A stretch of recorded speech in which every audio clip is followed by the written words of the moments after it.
ఒక్కసారి ఆలోచించండి, ఒకవేళ కాలంలో వెనక్కి ప్రయాణించి ఇసుక పొరల కింద పూర్తిగా సమాధి అయిపోయిన రహస్యాలను మనం బయటకు తీయగలిగితే ఎలా ఉంటుంది?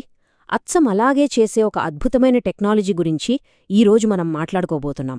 అవును, మన కంటికి కనిపించకుండా మాయమైపోయిన ప్రపంచాలను ఇది ఎలా వెలికితీస్తుందో చూద్దాం పదండి. ఇలాంటి అన్వేషణలు చాలాసార్లు కథలతోనే మొదలవుతాయి. ఉదాహరణకి చెప్పుకోవాలంటే అరేబియా అట్లాంటిస్ అని పిలిచే ఉబార్ నగరం. దాదాపు 1500 ఏళ్ల కిందట ఓ భారీ ఇసుక తుఫాన్లో అది మొత్తం కనుమరుగైపోయిందని అంటారు. అయితే ఇలాంటి కథల వెనుక ఉన్న నిజానిజాలను తెలుసుకోవాలన్న తపనే మనల్ని ఓ అద్భుతమైన టెక్నాలజీ వైపు నడిపించింది. మన ప్రయాణం ఉత్తర సినాయిలోని ఈ అనంతమైన ఎడారిలో మొదలవుతుంది.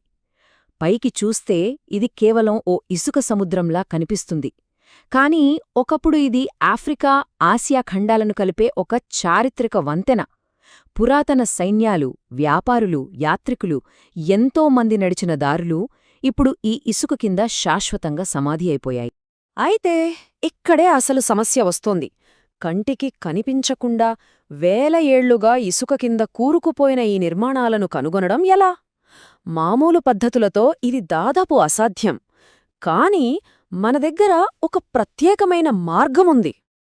ఆ మార్గమే రాడార్. ఇది మనకొక అతీంద్రియ శక్తిలాంటిది. అవును, భూమి ఉపరితలం కింద ఏముందో చూడగలిగే ఒక సరికొత్త దృష్టిని ఇది అందిస్తుంది. అంటే చూడండి, మామూలు కంటికి ఇది అంతులేని ఇసుక తిన్నెలు మాత్రమే. కాని అదే రాడార్ కళ్లతో చూస్తే ఒక సరికొత్త ప్రపంచమే మన ముందు ఆవిష్కృతమవుతుంది. రాడార్ పంపే సిగ్నల్స్ పొడి ఇసుకను చీల్చుకుని లోపలికి వెళ్లి దాని కింద దాగి ఉన్న ఒకప్పటి రహదారులని, నదీ లోయలని, ఆనాడు మనుషులు నివసించిన ప్రాంతాల చిత్రాన్ని మన కళ్ల ముందుంచుతాయి. ఈ టెక్నాలజీ వెనుక ఉన్న సైన్స్ పేరు సింథటిక్ ఎపర్చర్ రాడార్, లేదా సింపుల్గా సార్. ఇది స్పేస్లో ఉన్న శాటిలైట్ నుంచి భూమికి రేడియో తరంగాలను పంపుతుంది. ఇప్పుడు అసలు మ్యాజిక్ ఏంటంటే, పొడి ఇసుక ఈ రేడియో తరంగాలను అస్సలు ఆపలేదు. వాటికది దాదాపు కనిపించదు. కాని ఇసుక కింద ఏవైనా గట్టి వస్తువులు అంటే రాళ్ళు లేదా తేమగా ఉన్న ప్రాంతాలుంటే ఈ తరంగాలు వాటికి తగిలి వెనక్కి వెళ్తాయి. ఈ సింపుల్ సూత్రమే మన అన్వేషణకు ఆధారం. సో ఈ ప్రాసెస్ 4 సింపుల్ స్టెప్స్లో పనిచేస్తుంది. ఫస్ట్, శాటిలైట్ భూమి వైపు ఒక రాడార్ సిగ్నల్ పంపుతుంది. ఆ సిగ్నల్ పొడి ఇసుకలోంచి తేలిక దూసుకుపోతుంది. ఇసుక కింద ఉన్న రాయి లేదా గట్టి మట్టిలాంటి వస్తువును తాకినప్పుడు ఆ సిగ్నల్ వెనక్కి ప్రతిఫలిస్తుంది, అంటే ఒక ఎకోలాగా. ఇక చివరిగా శాటిలైట్ ఆ ఎకోని పట్టుకుని దాని ఆధారంగా ఇసుక కింద ఏ ఆకారంలో ఎక్కడ వస్తువు ఉందో మనకొక మ్యాప్ లాగా చూపిస్తుంది. ఈ టెక్నాలజీ నిజంగా ఎంత శక్తివంతమైనదో అర్థం చేసుకోవాలంటే మనం ఒక కథ గురించి తెలుసుకోవాలి. ఇది మధ్య ఆసియాలోని కారకుం ఎడారిలో అదృశ్యమైపోయిన ఒక పురాతన నది కథ. వేల సంవత్సరాల పాటు మధ్య ఆసియాలో ఉజ్బోయ్ అనే ఒక నది ప్రవహించేది. దాని ఒడ్డున ఒక గొప్ప నాగరికత వెలిసింది. అంత బావుంది. కాని 17వ శతాబ్దంలో అనుకోకుండా ఆ నది మొత్తం ఎండిపోయింది. దాంతోపాటే ఆ నాగరికత కూడా కాలగర్భంలో కలిసిపోయింది. ఈ నది ప్రయాణం వేల ఏళ్లపాటు సాగింది. క్రీస్తుపూర్వం నుంచే దాని ఒడ్డున జనం నివసించారు. కాని 13వ శతాబ్దంలో చెంగిస్ఖాన్ సైన్యాలు ఒక కీలకమైన డ్యాంను పగలగొట్టడంతో నది గతి తప్పింది. ఇక 17వ శతాబ్దానికొచ్చేసరికి పూర్తిగా ఎండిపోయింది. చివరికి 20వ శతాబ్దంలో స్పేస్ రాడార్ టెక్నాలజీ 750 కిలోమీటర్ల పొడవైన ఈ దెయ్యం నది జాడను తిరిగి కనుగొంది. అంటే ఆలోచించండి, ఇది చిన్న వస్తువులనే కాదు, ఏకంగా ఒక నదీ వ్యవస్థనే మళ్లీ మన కళ్ల ముందు నిలబెట్టింది. ఓకే, మధ్య ఆసియాలో ఏకంగా ఒక నదీ వ్యవస్థనే కనుగొన్నారు.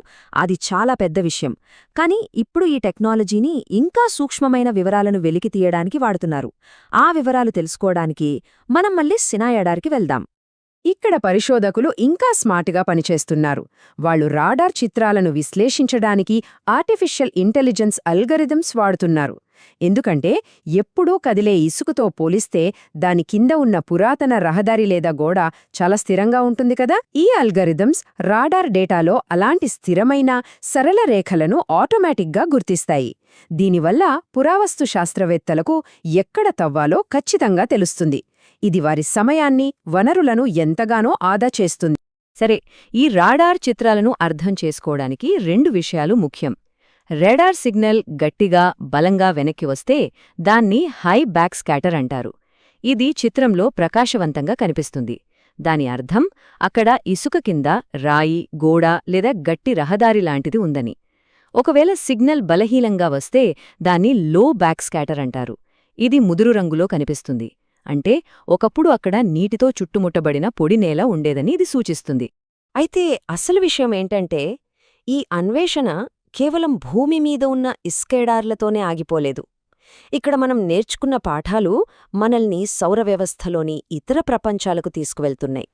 ఒక్కసారి ఆలోచించండి, మన గ్రహం మీద ఇసుక కింద దాగి ఉన్న చరిత్రని మనం వెలికి తీయగలిగినప్పుడు మరి ఇతర గ్రహాల ఉపరితలాల కింద ఎలాంటి రహస్యాలను మనం ఛేదించగలం?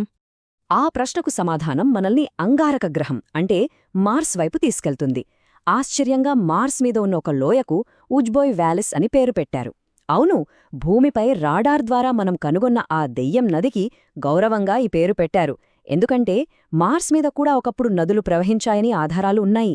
వాటిని అధ్యయనం చేయటానికి భూమి మీద మనం చేసిన ఈ పరిశోధనలు ఇప్పుడు ఒక మార్గదర్శకంగా నిలుస్తున్నాయి.